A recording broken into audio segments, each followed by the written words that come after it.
여러분, 창세기 3장 15절에서는 하나님께서 여자의 후손을 우리에게 약속하셨습니다. 여자의 후손. 그 여자의 후손을 통해서 우리에게 다시 에덴으로 돌아갈 수 있는 약속을 주셨습니다. 이 창세기에 있는 이야기는요, 즉 성경에서 처음에 있는 이야기는 반드시 이 종말에 그 짝이 드는 사건들이 있습니다. 반드시. 그래서 창세기의 이야기는 종말 사건을 이해하는데 굉장히 큰 관련이 있고 도움이 되는 것입니다.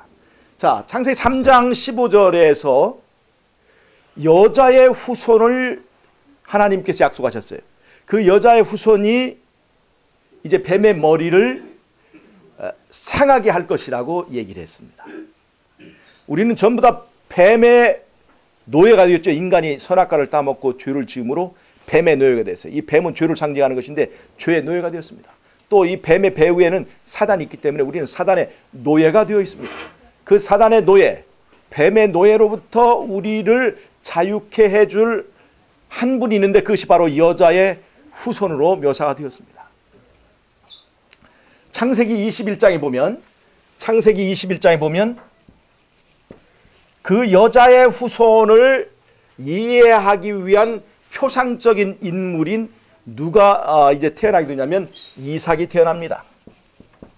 이삭의 어머니 사라가, 아브라함의 아내 사라가 90살에 하나님께서 약속한 약속의 아들인 이삭이 이 사라를 통해서 태어나게 되는 사건이 나옵니다.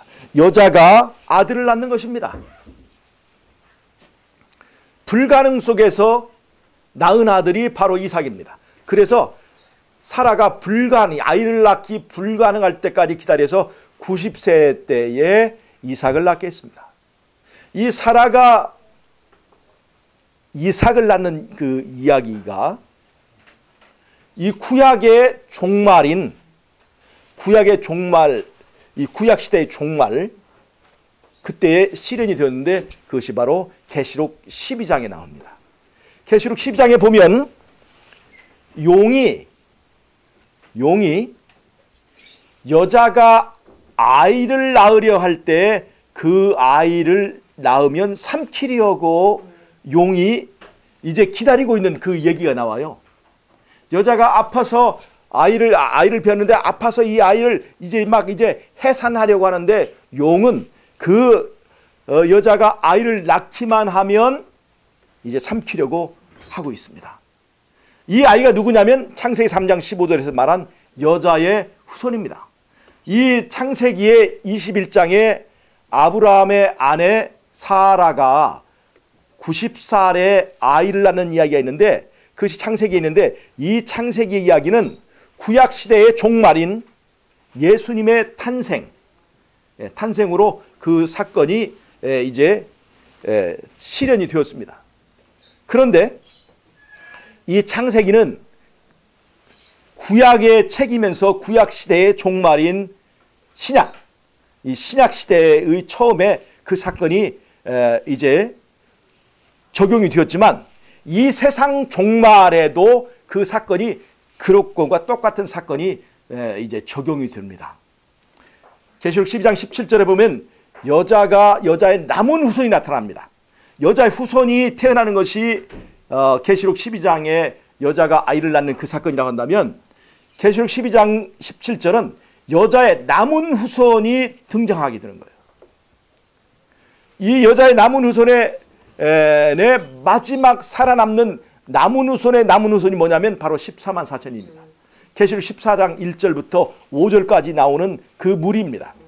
계시록 14장 1절부터 5절까지 나오는 14만 4천은 그 특징이 어떤 것인가 우리가 한번 보겠습니다.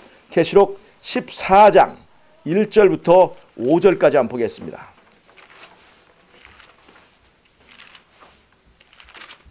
계시록 14장 1절부터 5절까지입니다.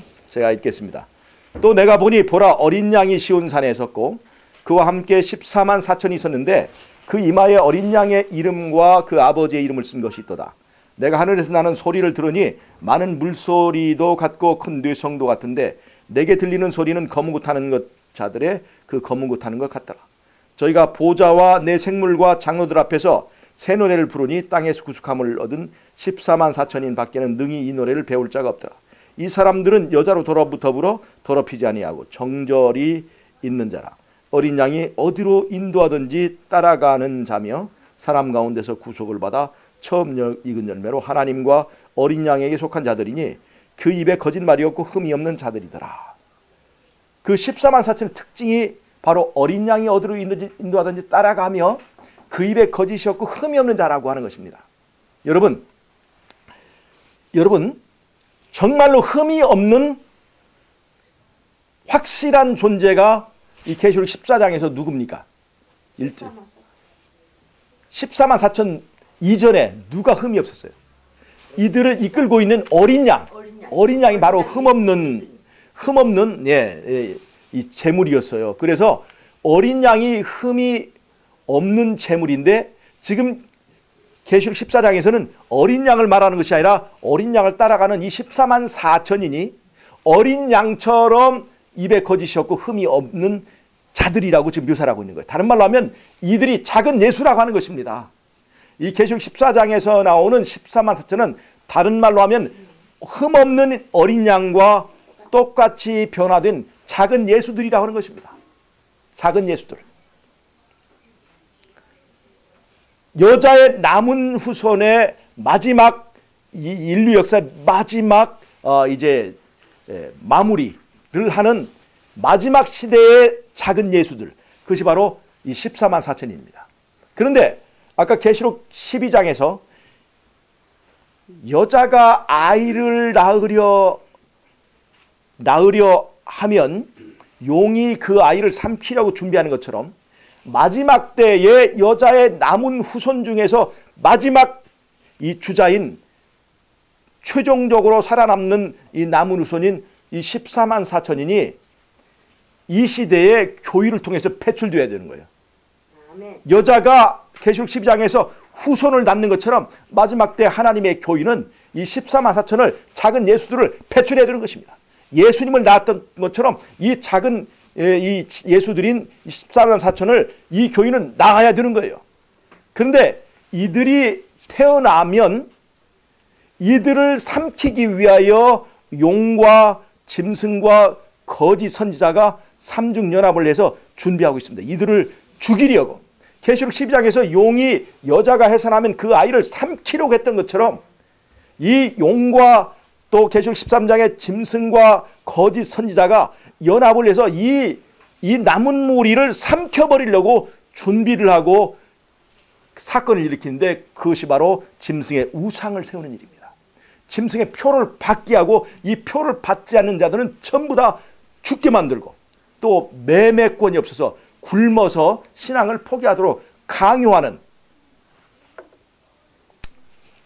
그런 사건들이, 그리고 마지막에 아마겟돈 전쟁, 그들을 전부 다 살인 명령을 내려서 이제 박멸하고 소탕을 하는 그런 사건들이 기다리고 있는데 이것은 바로 계시록 12장에서 예수님이 경험했던 것과 아주 비슷한 패턴의 경험들을 하는 것입니다. 왜 그럴까요? 이들이 작은 어린 양이 어디로 이끌든지 따라가는 작은 예수이기 때문에 그렇습니다. 어린 양이 재물이죠. 재물은 흠이 없어야 되는 거예요. 그런데 이 어린 양을 따라서 어디로 이끌든지 따라가는 이 14만 4천은 어린 양처럼 흠이 없고 거짓이 없는 그런 사람들이라 하는 것입니다. 어린 양이 인간을 위한 죄의 그 값을 치르는 제물의 역할을 하는 것이고, 그런 의미로서의 이 어린 양은 제물이지만 다른 의미로 이 14만 4천은 하나님의 제단에 바쳐지는 또 하나의 살아있는 산제사로 바쳐지는 어린 양을 따라가는 그런 무리라고 하는 면에서 아주 비슷한 의미가 있습니다. 예수님이 하나님의 제단에 바쳐진 제물에서 인간을 구원하는 그런 역할을 하지만 이 대쟁투적으로 이제 예수님이 가신 길을 따라서 예수님이 하신 것 같은 그런 어떤 하나님의 이제 율법을 인간이 순종할 수 있고 하나님의 율법으로 다스리는 하나님의 통치는 정당하며 하나님의 심판은 그것은 공정한 것이다 라고 하는 것을, 그래서 사단과 예수님 사이에 벌어지고 있는 내기, 옛날에 욥을 두고 했던 내기처럼 이 인간 14만 4천을 두고 하나님과 사단이, 예수님과 사단이 벌이는 그 내기에서 예수님이 옳다, 예수님의 말씀이 맞다고 하는 것을 그들의 삶을 통해서 입증해 주는 사람들이 바로 이 14만 4천입니다. 그래서 그런 의미에서 이 선악간의 대쟁투에서 그들의 모든 삶을 헌신하고 바쳐지는 인물들이라고 하는 의미에서 이들도 제단에 바쳐지는 제물과 같다는 것입니다. 여러분 이것을 잘 이해를 하시기 바랍니다. 예수님처럼 피공로가 있어서 하는 그런 제물이 아니라 예수님처럼 하나님의 율법을 옹호하고 하나님의 정부를 옹호하는 그런 그 대쟁투의 선봉에서는 그런 의미에서의 산제사로 드려지는 인물들이 바로 계시록 14장의 14만 4천인이라고 하는 것입니다. 그래서 이 14만 4천의 경험은 예수님의 경험을 아주 많이 체험합니다. 시편 22편, 시편 23편, 시편 24편을 보면요. 시편 22편에 보면 나의 하나님 어찌하여 나를 버리시나이까 하는 말로 시편 22편이 시작됩니다. 그리고 거기는 시편 22편은 그 옷을 제비 뽑는다, 그 다음에 내 뼈가 말라서 뼈를 셀 수 있다, 내 영혼이 촛밀처럼 녹았다, 그 다음에 저들이 나를 비웃고 조롱한다 하는 얘기가 시편 22편에 그대로 나옵니다. 시편 20편을 한번 보겠습니다. 시편 22편. 그래서 이것은 십자가상에서 예수님이 경험한 그 경험이라고 우리가 볼 수가 있는 것입니다. 시편 22편입니다. 시편 22편을 보면 내 하나님이여 내 하나님이여 어찌 나를 버리셨나이까, 어찌 나를 멀리하여 돕지 아니하옵시며 내 신음하는 소리를 듣지 아니하시나이까. 이 말씀이 십자가상에서 예수님께서 하신 엘리 라마 사박다니하고 똑같은 말입니다. 예수님의 십자가에서의 경험을 이 시편 22편은 그대로 얘기를 하는 것입니다. 시편 22편을 다 보면 6절에 보면 나는 벌레요 사람이 아니라 사람의 회방거리요 백성의 조롱거리니이다. 나를 보는 자는 다 비웃으며 입술을 삐죽이고 머리를 흔들어 말하되 저가 여호와께 의탁하니 구원하실걸, 저를 기뻐하니 건지실걸 하나이다. 그 예수님의 십자가 밑에 있던 제사장들과 거기 서기관들이 예수님 향해서 네가 십자가에서 내려오면 믿겠다, 저가 다른 사람은 구원하더니 저는 제 생명은 구원하지 못하네 하면서 조롱하던 내용들이 그대로 다 여기에 있습니다. 18절에 보면 내 겉옷을 나누며 속옷을 제비 뽑나이다. 예수님의 적용되는 얘기죠. 이게 시편 22편은 전부 다 예수님께서 십자가에서 경험하신 그 경험을 말합니다. 시편 24편은 우리가 잘 아는 목자의 시예요. 목자의 시. 여호와는 나의 목자시니 내가 부족함이 없으리로다 라고 시작하는 이 목자의 시, 이 목자의 시는 우리가 정말 이 시편 22편 다음에 있는 이 목자의 시는 우리가 언뜻 생각하기를 푸른 초장과 쉴만한 물가의 노래라고 생각하지만 사실 시편 23편은 사망의 음침한 골짜기를 지나면서 부르는 노래입니다. 이게 내가 사망의 음침한 골짜기를 다닐지라도 해를 두려워하지 않겠다고 하는 얘기가 시편 23편에 나오죠. 지금 이들이 다니고 있는 그 현장이 어디냐면 사망의 음침한 골짜기예요. 사망의 음침한 골짜기를 지날지라도 믿음으로, 그 목자를 믿는 믿음으로 우리가 푸른 초장과 쉴만한 물가를 노래하는 이 패짱 있는 노래가 바로 시편 22편, 23편입니다. 그러니까 푸른 초장과 쉴만한 물가에서 마음껏 풀을 뜯어먹고 마음껏 물을 마시면서 부르는 노래가 아니에요. 푸른 초장과 쉴만한 물가로 목자가 우리를 인도해 주실 것을 믿고 목자를 믿고 사망의 음침한 골짜기에서 부르는 노래입니다. 여러분, 푸른 초장, 쉴만한 물가에서 노래하는 건 아무나 다 합니다. 아무나 다 하는 거죠. 그런 것을 믿음이라고 하진 않아요. 하나님께서 말씀하시는 믿음은 사망의 음침한 골짜기를 다닐지라도 푸른 초장과 쉴만한 물가를 노래하는 믿음이 진짜 믿음입니다. 계시록 14장 1절에서 5절까지 나오는 14만 4천은 그 특징이 뭐냐면 노래하는 백성입니다. 노래하는 백성. 그들이 지금 어디를 지나고 있습니까? 계시록 13장 보면 짐승의 우상을 세우고 그 우상에게 경배하지 않는 자는 몇이든지 죽이는 굉장히 힘들고 어려운 핍박의 골짜기를 지나고 있는 것이 바로 그 이 14만 4천의 그 무리들이 지나고 있는 그 사망의 음침한 골짜기인데, 사망의 음침한 골짜기를 지나면서 그들은 노래하고 있는 것입니다. 시편 23편처럼 푸른 초장과 쉴만한 물가를 노래하고 있는 것입니다. 그래서 시편 23편은 의미가 있고 그래서 가치가 있는 것입니다. 그런데 예수님은 시편 23편, 22편은 십자가의 경험이라고 한다면 시편 23편은 예수님의 무덤 속 경험입니다. 예수님 지금 어디에 들어가셨어요? 사망의 음침한 골짜기 들어가셨죠? 십자가 이후에 사망의 음침한 골짜기를 다니셨습니다. 그 사망의 음침한 골짜기에서 부르는 노래가 바로 시편 23편입니다. 시편 24편은 뭐냐? 시편 23편은 승리의 노래입니다. 땅과 거기 충만한 것과 세계와 그 중에 거하는 자가 다 여호와의 것이로다. 여호와께서 그 터를 바다 위에 세우시며 강들 위에 건설하셨도다.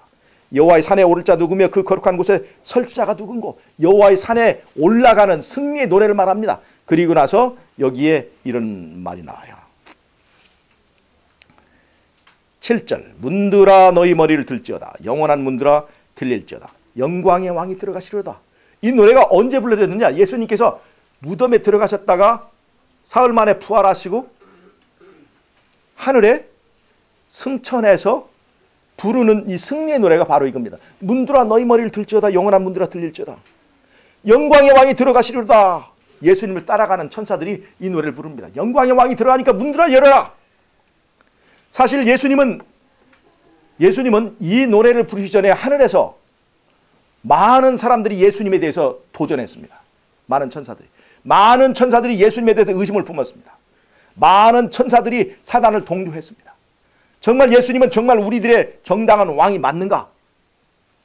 그래서 예수님이 진짜 왕의 모습을 보여주려고 하늘을 버리시고 이 땅에 오셔서 인간이 되셨고 인간을 구원하기 위하여 무덤까지 들어가셨다가 다시 무덤을 깨트리고 나오셔서 사단과의 전쟁을 승리로 이끌고 드디어 이제 그분이 개선하시는 면서 부르는 노래가 바로 이 시편 24편의 노래입니다. 그럴 때 저 안에서 물어봐요. 영광의 왕이 누시뇨? 라고 물어봐요. 영광의 왕이 누시뇨? 바로 이것은 이 영광의 왕이 누시뇨라고 하는 것은 이 예수님께서 이제 이 대쟁투를 통해서 하늘에서 받았던 도전을 바로 상징합니다. 누가 진짜 왕이냐? 누가 진짜 영광을 받을 만한 왕이냐 하고 하는 것이 바로 대쟁투의 이슈였기 때문에 이들이 그 안에서 물어봅니다. 그 말이 나와요. 누가 영광의 왕이시뇨? 하면 다시 이쪽에서 만군의 여호와께서 곧 영광의 왕이시로다 라고 하는 얘기인데, 그것은 그 만군의 여호와는 누구를 하는 얘기냐면 예수님을 얘기하는 것입니다. 여호와와 그 다음에 여호와가 아닌 사단, 천사와의 싸움이에요. 여호와와 천사의 싸움. 그래서 이제 예수님도 뭐 우리와 똑같다, 뭐 그런 얘기, 우리도 하나님과 같다, 천사들이, 그런 얘기들이 바로 이제 진짜 여호와가 우리와 뭔가 다른가를 헷갈리게 만들었는데, 예수님께서 무덤에 들어가셨다가 부활하여 나오시면서 만군의 여호와는 이런 것이다, 여호와는 이런 것이다, 사단과 예수님과의 차이가 이런 것이다 라고 하는 것을 부활을 통해서 완전히 입증하시고 승리하시면서 이제는 의기양양하게 그 앞에서 얘기합니다. 영광의 왕이 들어가시로다. 영광의 왕이 누시뇨? 그러니까 강하고 능한 여호와시요 전쟁에 능한 여호와시로다. 문들아 너희 머리를 들지어다. 영원한 문들아 들릴지어다. 영광의 왕, 바로 부활하신 예수님이 들어가시리로다 할 때 영광의 왕이 누시뇨? 라고 하니까 만군의 여호와가 곧 영광의 왕이시로다 하고 예수님을 이제 영접하는 이 노래, 이 승리의 노래, 환영의 노래, 그 다음에 개선의 노래, 이것이 바로 시편 24편입니다. 자, 그럼 여기서 시편 24편은 바로 모든 싸움을 이기고 이제 하늘에 들어가면서 부르는 개선의 노래라고 하는 것을 알 수가 있습니다. 이것은 예수님에게 적용되는 노래예요. 시편 22편, 시편 23편, 시편 24편은 예수님의 경험에 적용됩니다. 그런데 제가 지금 아까 말씀드린 것을 예수님의 적용되는 이야기가 누구에게도 적용될 수 있다고요? 마지막 때의 여자의 남은 후손에게도 적용될 수 있다는 겁니다. 남은 후손의 경험에도 적용될 수 있다는 거예요. 시편 22편에 나의 하나님 어찌하여 나를 버리셨나이까라고 하는 그 이야기. 그래서 예수님 십자가에 예수님께서 엘리 엘리 라마 사박다니 했던 그 고독하고 외롭고 그 다음에 굉장히 그 환난을 겪으면서 부르짖는 예수님의 그 경험이 마지막 때에 남은 무리들에게 적용된다는 것입니다. 그것이 바로 이제 일요일 혼령이고 그 다음에 그것이 야곱의 환난입니다. 그때 우리는 예수님처럼 나의 하나님 어찌 나를 버리시나이까 라고 하는 그런 부르짖음을 부르짖을 수밖에 없는 그런 상황이 들어가게 될 겁니다. 이 이야기를 또 누가 했었느냐? 바로 욥이 했었습니다. 욥은 하나님을 잘 섬기는 사람이었습니다. 그런데 흠이 없고 순전하기 때문에 누구의 이제 그 도전을 받았냐면 사단의 도전을 받았습니다. 그래서 이 욥을 놓고 사단과 예수님 사이에 내계, 여호와와 사단 사이에, 여호와와 사단 사이, 이때 여호와는 예수님입니다. 여호와와 사단 사이에 내기가 벌어진 거예요. 그래서 여호와께서 욥을 도와줄 수 있어요, 없어요? 이 내기에서 도와줄 수가 없는 거예요. 그래서 욥이 기도를 해도 기도에 응답이 없어요. 왜냐? 이 욥이 정말로 순전하고 흠이 없는가를 보려면 이 사단이 뭐라고 그래요? 하나님께서, 여호와께서 이 욥에게 이렇게 많은 축복을 주셨기 때문에 욥이 하나님을 경배하고 따르는 거지, 욥이 하나님이 좋아서 하나님을 경배하는 것이 아니다라고 하기 때문에 하나님이 욥에게 주신 모든 축복을 둘 수가 없었습니다. 그래서 다 거둬버리잖아요. 여러분 잘 보세요. 욥이 굉장히 부자였고 굉장히 많은 그 터가 있었고 많은 것이 있잖아요. 그런데 하나님께서 이 사단의 도전 때문에 하나님이 욥에게 주신 축복을 다 거둬버리니까 욥이 맨거지가 되어버렸습니다. 처참하게 다 부서져 버렸어요, 욥이. 여러분 가만히 보세요. 여러분 우리가 지금 가만히 보세요. 지금 우리 이 상태가 지금 하나님의 축복이 우리에게 있는 상태입니까? 축복이 거둬간 상태입니까? 여러분 잘 보세요. 욥은 그걸 몰랐어요. 평상시에는 그저 그러려니 생각을 했어요. 어떤 때는 아무리 믿음 좋은 욥이라도 내가 열심히 노력하고 내가 잘났기 때문에 이 정도는 받아준다라고 생각했을지 모릅니다. 그런데 정말 그 모든 것은 하나님의 축복으로 입었던 옷이었습니다. 하나님의 축복이 사단의 요구에 따라 다 거둬져 버리니까 욥이 어떤 상태 됐어요? 모든 것이 다 파괴되고 그 다음에 건강도 사라지고 다 벌건 몸뚱아리로 남게 된 것이 바로 욥의 상태였습니다.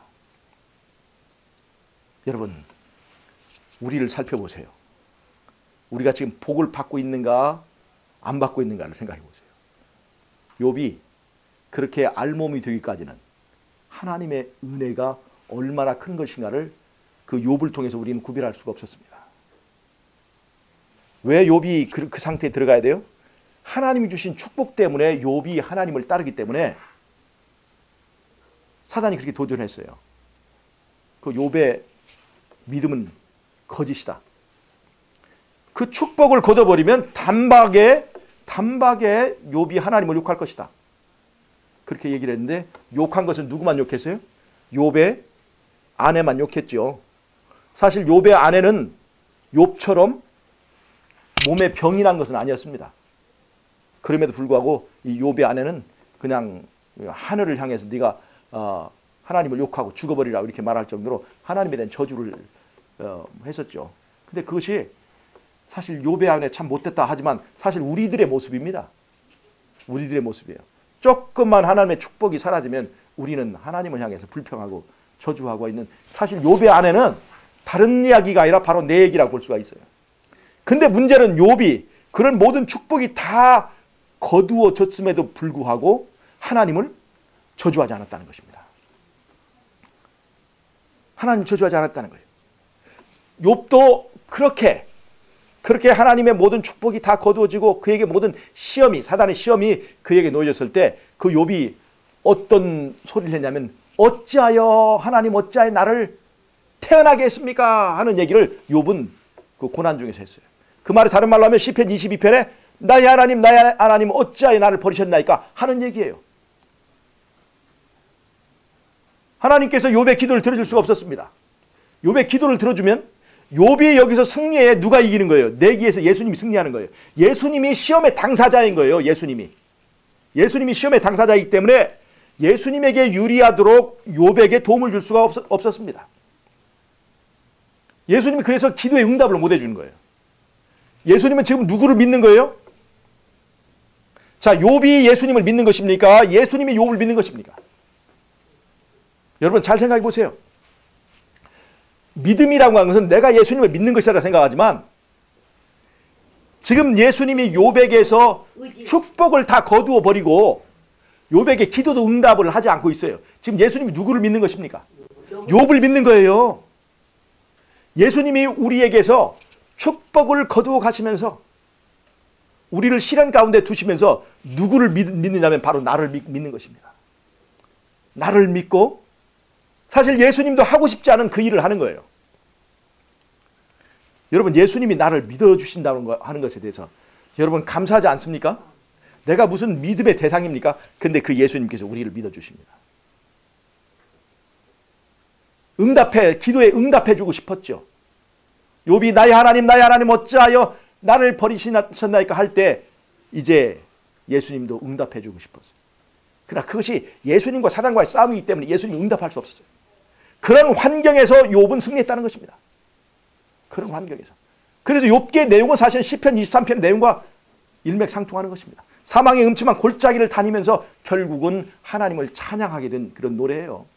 결국 욥이 푸른 초장과 쉴만한 물가로 가게 됐어요. 사망의 음침한 골짜기를 지났지만 결국은 푸른 초장과 쉴만한 물가로 가게 되었죠. 그게 욥의 이야기입니다.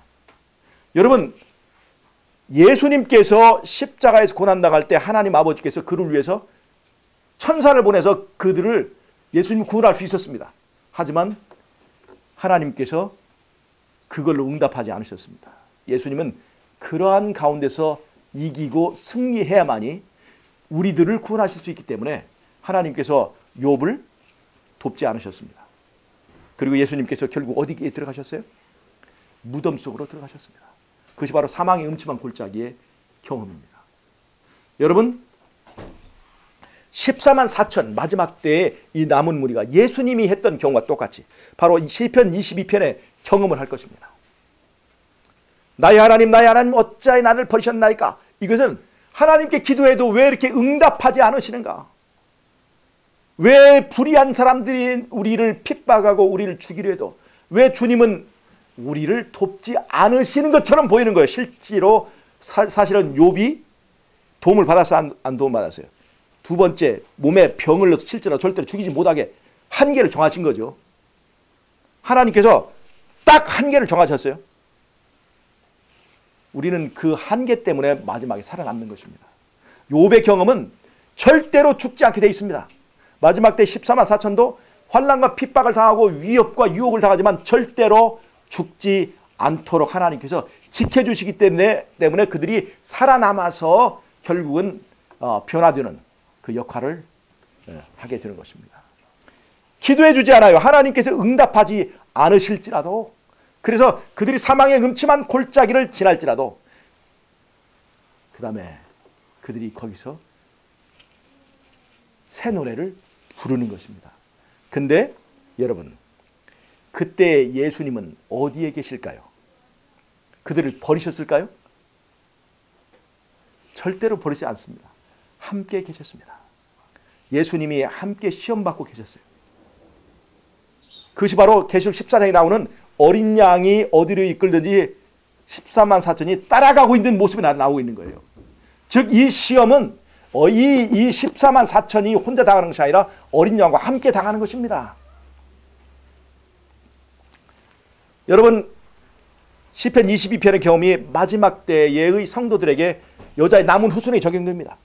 창세기 3장 15절에 여자의 후손을 약속했죠. 그 여자의 후손이 예수님에게 적용됐죠. 그 다음에 여자의 남은 후손에게도 이것이 적용됩니다. 여자의 남은 후손, 계시록 12장 17절에 여자의 남은 후손의 경험에 이것이 적용되게 돼 있어요. 그래서 시편 22편, 시편 23편, 시편 24편의 경험이 우리에게 적용되는데 시편 23편에 말하는 그 사망의 음침한 골짜기의 경험이 우리를 위해서 준비하고 있다는 것입니다. 살아있는 것이 죽는 것보다 못한 상태의 환난을 이 성도들이 통과해야 된다는 것입니다. 그것이 바로 사망의 음침한 골짜기의 경험이에요. 짐승의 우상을 세우고 그 다음에 매매권이 사라지고 그 다음에 살인 명령이 난무하게 될 때 그때 우리는 그것을 사망의 음침한 골짜기라고 하는 것입니다. 그런데 그때에 우리에게 힘이 되는 것은 주께서 우리와 함께 하신다는 것입니다.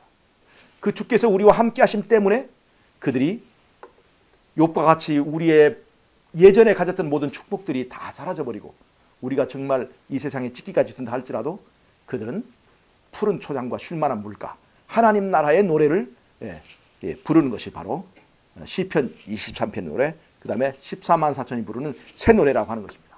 그리고 시편 24편의 경험이 드디어 이들을 향해서 준비하고 있습니다. 그들이 모든 싸움과 모든 전쟁에서 결국에는 승리합니다. 욥처럼 사망의 음침한 골짜기 때문에 하늘을 향해서 하나님을 저주하고 하나님을 향해서 욕하고 침뱉고 저주하고 그냥 그걸로 끝낸 것이 아니라 그럼에도 불구하고 그들은 그 입에 거짓이 없고 흠이 없는 상태를 유지하게 됩니다. 그래서 결국은 그들은 이겨요. 예수님의 통치가 옳다는 것을 그들의 삶을 통해서 입증합니다. 그리고 그들이 이기게 되자 예수님도 함께 전쟁을 이기고 전쟁을 마치게 됩니다. 그리고 전쟁에서 이긴 이들이 하늘에 올라가서 부른 노래가 바로 시편 24편이에요. 시편 24편에 보면 거기에 하나님의 산에 오를 자 누구냐 그랬죠? 그 하나님의 산이 계시록 14장에 나오는 시온산입니다. 그 시온산에 오르는 거예요. 시온산에. 시편 24편은요. 14만 4천에 적용되면 딱 들어맞는 노래입니다. 문들아 너희 머리를 들지어다 영원한 문들아 영광의 왕이 들어가시리로다 할 때 그 영광의 왕은 14만 4천 앞에 그들을 이끌고 있는 어린 양에게 적용되는 것이고 또 14만 4천인이 함께 그 전쟁터에서 이기고 승리한 개선 장군들로 그 문을 통과하게 될 때 부르는 노래가 시편 24편입니다. 자, 그러니까 여러분 창세기에서 말한 여자의 후손에 대한 이야기가 예수님에 적용됐죠. 그 다음에 그것이 마지막 때에 여자의 남은 후손에게 적용됩니다. 창세기 이야기, 즉 역사의 시작에 있었던 그 이야기가 그 종말에 구약시대의 종말에 적용되고 이 세상 종말에 적용되어서 마지막 때에 그것들이 다 실현되고 이 역사가 마칩니다. 그래서 예수님의 경험이 예수님의 적용되었던 그 이야기들이 계시록 14장에 나오는 작은 예수들 그 입에 거짓이 없고 흠이 없는 작은 예수들 예수님처럼 온전히 제단에 바쳐진 그런 무리들 이 14만 4천에게 그대로 적용된다고 할 때 우리는 여러분 누구의 생애를 연구해야 되겠습니까? 바로 예수님의 생애를 우리가 연구해야 되는 거예요. 예수님의 생애를 우리가 그대로 우리의 삶에서 적용해야만 된다는 것입니다. 여러분 한번 보겠습니다. 예수님이 말이에요. 이 땅에 사실 때 몇 년 동안 사셨습니까? 33년 반을 사셨죠. 예수님께서 33년을 사셨는데 3년 반이 공생입니다. 여기서 30년 동안 사셨어요. 30년 동안은 어떤 삶입니까? 사실 예수님의 삶 중에서 본격적인 그 원래의 그 삶은 이 3년 반의 공생애입니다. 이 공생애 3년 반을 하기 위해서 그는 몇 년을 준비했냐면 30년을 준비했습니다. 30년을 준비했어요. 1844년이라고 하는 마지막 시대가 열리기 위해서 1840년이 지나갔어요. 준비의 시간이 있었다는 것입니다. 그리고 나서 30년이 지난 후에 공생애 시작되기 전에 예수님께서 침례를 받으셨어요. 침례 받으실 때 그에게 뭐가 임했습니까? 성령이 임했어요. 즉 예수님의 공생애라고 하는 이 굉장히 중요한 사역을 마치기 위해서 뭐가 임했어요? 성령입니다. 마지막 시대에 이 여자의 남은 자손에게 마지막 시대의 사역을 완수하기 위하여 마지막 시대에 우리에게 늦은 성령이 약속이 되어 있습니다. 즉 신약 시대에 있었던 오순절 성령과 똑같이, 즉 신약 시대의 시작에 있었던 이 성령의 역사가 이 세상 역사의 마지막에 똑같이 짝이 되는 성령의 역사가 기다리고 있습니다. 그런데 우리가 그 성령의 역사를 기다리고 있는데 굉장히 세월이 많이 지나갔어요. 그 느드미 성령을 얘기한 지도 벌써 오래되었는데 언제나 그런 성령의 역사가 일어날 것인가 라고 생각하지만 세월이 많이 지나갔습니다. 그러나 우리가 예수님의 생애를 보면 그것이 이해가 됩니다. 예수님의 33년 생애 중에서 정말 성령이 역사하셔서 본격적으로 성령의 역사를 이룬 것은 3년 반이라고 하는 것입니다. 예수님의 생애 마지막이었어요. 그럼 30년 동안은 성령이 안 계셨는가? 30년 동안 성령이 안 계셨습니까? 30년 동안 성령이 있었습니다. 준비시키는 그 성령의 역사가 예수님은 태어날 때부터 성령으로 태어났고 모든 삶에 성령의 인도하심이 있었습니다.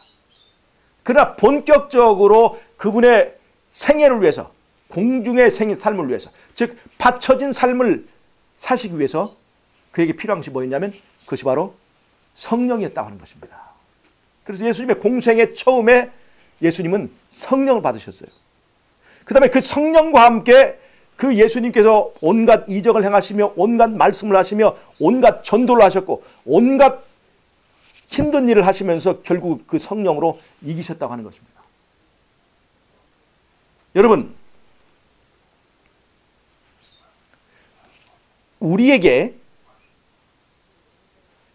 바로 마지막 때의 이 사업을 수행하도록 하시기 위해서 하나님께서 성령을 주셔요. 예수님께서 그 성령을 받으시고 예수님의 바쳐진 삶, 제물로서의 삶을 확실하게 이루신 것이 바로 그 성령을 받으셔서 그래요. 즉 앞으로 우리가 받을 느드미 성령은 우리로 하여금 제물된 삶을 살게 해주시는 그것이 바로 이 앞으로 느드미 성령의 그 목적입니다. 공적인 예수님의 공생애처럼 우리가 구별된 삶을 살 수 있도록 하는 것이 바로 느드미 성령의 특징입니다. 그러니까 느드미 성령을 받은 사람은, 마지막 때에 종말의 성령을 받은 사람은 자기를 위해 살지 않습니다. 예수님께서 자기를 버리고 공생애를 하신 것처럼 복음을 위하여 바쳐진 제물로서의 삶을 사시는 것입니다. 바로 느드미 성령은 바로 우리로 하여금 바쳐진 제물로서의 삶을 살게 해줍니다. 자기 사업이 없어요. 자기 고기 잡는 일이 없었고 자기 목수일도 없었고 목수일도 아니고 물고기 잡는 일도 아니고 이제 정말 복음만을 위해서 바쳐진 삶이 그의 3년 반입니다. 3년 반.